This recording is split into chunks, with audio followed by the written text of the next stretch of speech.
لیکن میری ماں بہنیں، حضرت فاطمہ کا جب آخری وقت آیا، بولو نا حضرت فاطمہ کا، کیونکہ ہمارے نبی صلی اللہ علیہ وسلم کا انتقال ہو گیا، ہمارے نبی صلی اللہ علیہ وسلم کا انتقال ہوا، اس کے بعد سے حضرت فاطمہ ٹینشن میں تھی۔ آپ کو معلوم ہوگا جب ہمارے نبی کو دفن کر کے آ رہے تھے نا، تو حضرت فاطمہ، چونکہ پردے کا حکم نازل ہو چکا تھا، ہمارے نبی صلی اللہ علیہ وسلم کا وصال مبارک ہو گیا، دفن تدفین ہو گئی، حضرت فاطمہ رضی اللہ تعالیٰ عنہ اپنے گھر کے پاس کھڑی تھی۔ جب دفن کر کے سب آ رہے تھے تو حضرت فاطمہ نے کیا فرمایا، بلال کو دیکھا، بلال آ رہے، آہستہ سے آواز دی بلال کو، حضرت بلال آئے، گردن جھکا کر کھڑے ہو گئے، کہا بولو بیٹی فاطمہ کیا کام ہے؟ کہا کام مجھے تم سے نہیں ہے، میں یہ پوچھنا چاہتی ہوں تمہارے ہاتھ میں طاقت کہاں سے آئی کہ میرے ابا کی قبر پر مٹی ڈال کے آئے؟ تمہارے ہاتھ میں وہ طاقت کہاں سے آ گئی کہ آپ میرے ابا کی قبر پر مٹی ڈال کر آئے؟ اور حضرت فاطمہ نے ایک شعر پڑھا کہ آج جو مجھ پر مصیبت آئی ہے نا، اگر یہ مصیبت پوری دنیا والوں میں تقسیم کرو نا، پھر بھی مجھے جو غم ہے وہ میرا پلہ اس غم کا بھاری ہو جائے گا۔ تو یہ حضرت فاطمہ کتنی ہمارے نبی سے محبت کرنے والی، جن کو ہمارے نبی نے اپنا لختے جگر کہا، جن کے اور ہمارے نبی کو کتنی محبت تھی معلوم۔ ایک مرتبہ، یہ بات ہے تو میں بات بتا دوں، ایک مرتبہ اللہ کے رسول صلی اللہ علیہ وسلم کو رات کو بہت بھوک لگی، اللہ کے رسول بہت بھوکے ہوئے، اور بھوک کے مارے ہمارے نبی صلی اللہ علیہ وسلم باہر نکلے تو اس زمانے میں لائٹ تو نہیں تھی لیکن چلنے کی آواز ہے، ہمارے نبی سمجھ گئے کہ یہ چلنے کی آواز ابو بکر کی ہے۔ ہمارے نبی نے فرمایا ایسا لگتا ابو بکر تم آ رہے ہو؟ تو حضرت ابو بکر نے کہا ہاں میں ہوں، اور حضرت ابو بکر نے کہا میرے پیچھے عمر بھی آ رہے ہیں۔ کہا کیوں دونوں رات کو کیا کر رہے ہو؟ کہا اللہ کے رسول بہت بھوک لگی ہے۔ پھر دونوں نے کہا پیارے نبی آپ کیوں آئے؟ ہمارے نبی نے کہا جس چیز نے تم کو باہر نکالا اسی چیز نے مجھے بھی گھر سے باہر نکالا۔ مشورہ ہوا چلو حضرت ابو ایوب کے گھر پہ جائے۔ میں کہتا ہوں ہمارے حساب سے رات کے 2-2:30 بجے کا وقت ہوگا، کسی کے گھر پہ رات کو 2-2:30 بجے جانا بڑا مشکل ہوتا ہے، لیکن حضرت ابو ایوب انصاری کے گھر پر گئے۔ حضرت ابو ایوب انصاری نے کہا ارے میرے گھر میں صدیق، میرے گھر میں عمر، میرے گھر میں مصطفیٰ، بلکہ میں تو کہتا ہوں حضرت ابو ایوب کی قسمت جاگی ہوگی کہ صدیق کی طرف دیکھا مجھے جمالی جمال نظر آیا، ارے عمر آ گئے جلال ہی جلال نظر آیا، مصطفیٰ آ گئے کمال ہی کمال نظر آ گیا، کمال بھی گھر میں، جلال بھی گھر میں، جمال بھی گھر میں۔ حضرت ابو ایوب نے کہا میرے پاس گھر میں بکری ہے، میں ذبح کرتا ہوں اور تھوڑی دیر میں گوشت لاتا ہوں، لیکن مجھے لگتا ہے کہ آپ لوگوں کو بھوک بہت لگی ہے تو پہلے میں کھجور اور انگور لے کر آتا ہوں، وہ آپ کھانا شروع کریں۔ چنانچہ وہ لے کر آئے، اور اب جب وہ گوشت آ گیا، گوشت بھی آ گیا، روٹی کا ٹکڑا بھی آ گیا۔ میرے پیارو ہمارے نبی کتنے بھوکے ہوں گے، ابو بکر عمر کتنے بھوکے ہوں گے، لیکن ہمارے نبی نے ایک روٹی کا ٹکڑا لیا جو آدھی روٹی کے مانند تھا، اس پر تھوڑا سا گوشت رکھا، کہا ابو ایوب جاؤ میری بیٹی فاطمہ کو پہنچا دو،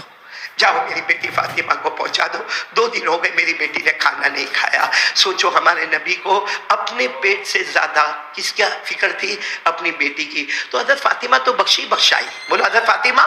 بخشی بخشائی، جنت والی۔ کھڑے ہمارے آقا صلی اللہ علیہ وسلم نے اتنا بڑا سرٹیفکیٹ فاطمہ کو دیا، اللہ کی قسم کسی بھی عورت کو وہ سرٹیفکیٹ نہ ملے۔ ہمارے نبی نے فرمایا سیدۃ نساء اہل الجنہ فاطمہ رضی اللہ تعالی عنہا، ہمارے نبی نے فرمایا جنت میں ساری عورتیں جائے گی مگر ساری عورتوں کی امیرن اور سردارن اگر کوئی بن کر جائے گی تو میری بیٹی فاطمہ بن کر جائے گی۔ لیکن جب حضرت فاطمہ کا آخری وقت آیا،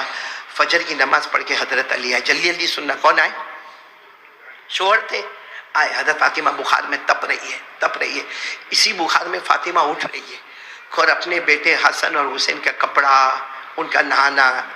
تو حضرت علی نے کہا کہ فاطمہ اتنا بخار ہے یہ کیا نہلانا دھلانا کپڑا؟ تو حضرت فاطمہ نے کہا راز کی بات بتاؤ؟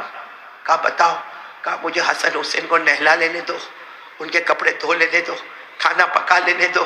کیونکہ یہ میری زندگی کا آخری دن ہے۔ تو حضرت علی نے کہا کیسی باتیں کر رہی ہو، ابھی تو ہمارے نبی کا غم ہلکا نہیں ہوا، 6 مہینے ہوئے اور تم کہہ رہی ہو کہ میں بھی اللہ کی رحمت میں جاؤں گی۔ حضرت فاطمہ نے کہا راز کی بات بتاتی ہوں، رات کو سوئی تھی، میں نے دیکھا میرے نبی میرے ابا پریشان ہے، کبھی ادھر جا رہے کبھی ادھر جا رہے کبھی ادھر جا رہے، کچھ ڈھونڈ رہے۔ میں نے میرے ابا کو پوچھا اَيَّ شَيْءٍ تَتَفَقَّدُ يَا أَبِي، اے میرے ابا کیا ڈھونڈ رہے ہو؟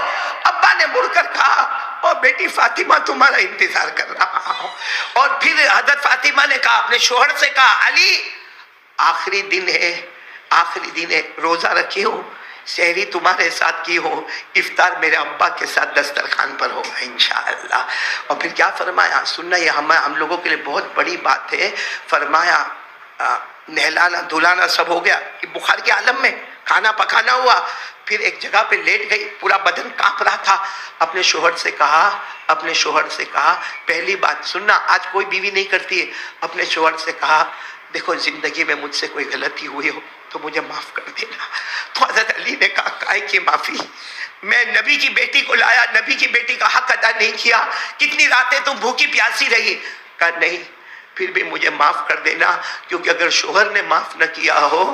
تو قیامت میں مجھے کچھ بھی کام نہیں آئے گا، اس لیے آپ مجھے معاف کر دو۔ حضرت علی نے معافی کا پیغام دے دیا۔ پھر دوسری بات کہی، اپنے شوہر سے کہا، علی سے اپنے شوہر سے کہا کہ آپ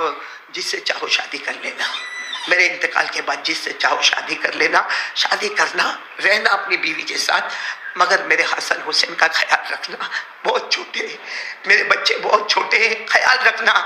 جب یہ بڑے ہو جائے تو ان کو بھی اللہ کے حوالے کر دینا۔ اور آخری بات کیا کہی، میرا انتقال ہو جائے گا مغرب کے وقت، کیونکہ افطار تو وہی کرنا ہے، ابا کے ساتھ انتقال ہو جائے گا، لیکن جنازہ رات کو اندھیرے میں اٹھانا، کسی کو خبر مت کرنا، چپ چاپ جنازہ اٹھا لینا، کل بتا دینا کہ نبی کی بیٹی اللہ کو پیاری ہو گئی، رات کو کسی کو مت بول۔ تو حضرت علی نے کہا نبی کی بیٹی جا رہی ہے، کھڑے پورے مدینے میں اعلان ہوگا، کہا نہیں، میں نے ایسا پردہ کیا، میری زندگی میں کسی نے میرے کپڑے کو نہیں دیکھا، میں چاہتی ہوں میری وفات کے بعد کوئی میرا کفن بھی نہ دیکھے، میرا پردہ ایسا پکا رہے کہ زندگی میں کسی نے میرا کپڑا نہیں دیکھا، وفات کے بعد کوئی میرا کفن نہ دیکھے۔ خیر رات کے وقت میں، مغرب کے وقت میں حضرت فاطمہ رضی اللہ تعالیٰ عنہ کا انتقال ہو گیا، بولو انا للہ و انا الیہ راجعون۔ رات کے وقت میں جب جنازہ اٹھا، اور چھوٹے چھوٹے دو بچے حسن حسین، حضرت علی جنازے کو اٹھائے جا رہے، وہ تو راستے میں ایک صحابی مل گئے جن کا نام ہے حضرت ابو ذر، تو کیا نام ہے، حضرت وہ مجذوب صحابی، وہ مل گئے، کہا کیا ہوا، کہا نبی کی بیٹی کا انتقال ہو گیا ہے، تو ایک کندھا انہوں نے اپنے ہاتھ میں لے لیا، پھر چلے اب جہاں حضرت فاطمہ کو دفن کرنا تھا قبر کھودی گئی، جب حضرت فاطمہ کو اندر رکھا تو حسن حسین نے رونا شروع کر دیا، بہت روئے، بہت چھوٹے بچے تھے، یعنی مٹی لوگ ڈال رہے، یہ دونوں بچے اپنے معصوم انگلیوں سے مٹی نکال رہے، لوگ ڈال رہے، یہ نکال رہے، اور ایک ہی بات ہے میری امی نہیں جائے گی، تو حضرت ابو ذر وہاں بیٹھے تھے، ان سے رہا نہیں گیا، انہوں نے ایک جملہ کہا، قبر کو کہا، حالانکہ قبر سننے والی نہیں، لیکن قبر کو کہا، یا قبر اتدری من التی جئنا بہا الیک، ہذه بنت رسول اللہ، ہذه زوجت علی، ہذه ام الحسنین۔ ابو ذر نے کہا اے قبر تجھے معلوم ہے آج کس کا جنازہ تیرے اندر آیا ہے، یہ نبی کی لاڈلی بیٹی ہے، یہ تو علی کی بیوی ہے، اور یہ جو حسن حسین رو رہے ہیں نا ان کی ماں ہے۔ حضرت ابو ذر نے کئی مرتبہ کہا، وہاں جتنے لوگ کھڑے تھے سب نے کہا اللہ کی قسم، قبر کے اندر سے آواز آ گئی، یا ابا ذر ھذا لیس بیت حسب ولا نسب، ھذا بیت العمل الصالح۔ آواز آئی ابو ذر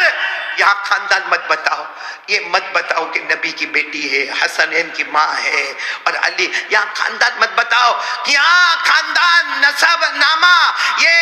رتبہ مقام مت بتاؤ، یہ قبر ہے، اندھیری کوٹھڑی ہے، بتاؤ کیا عمل لے کر آئے ہو،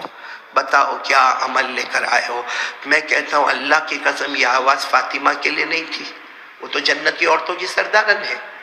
وہ تو بخشائی ہے، یہ آواز ہم ماں بہنیں بیٹیاں ہمارے لیے تھی۔ بہت اچھل رہے ہم لوگ، بہت کود رہے، دنیا ہائے دنیا، یہاں ہاتھ مارا، وہاں ہاتھ مارا، ادھر جھوٹ بولا، ادھر حرام کھایا، ادھر یہ کیا۔ یہ ہماری ماں بہنیں بھی پورا دن گھر میں furniture, showcase, TV, mobile, کباٹ، الماری، فریج، یہ نیا وہ نیا۔ کم از کم یہ تو سن لو، جب فاطمہ کو قبر نے کہا تھا یہاں نسب مت گنوانا، یہاں خاندان مت بتانا، یہاں شرافت مت بتانا، یہ بتانا کیا عمل لے کر آئے ہو۔ اس لیے میری ماں بہنیں دوسری چیز یقین بناؤ، کرنے دھرنے والا کون؟ اللہ۔ اور آخری بات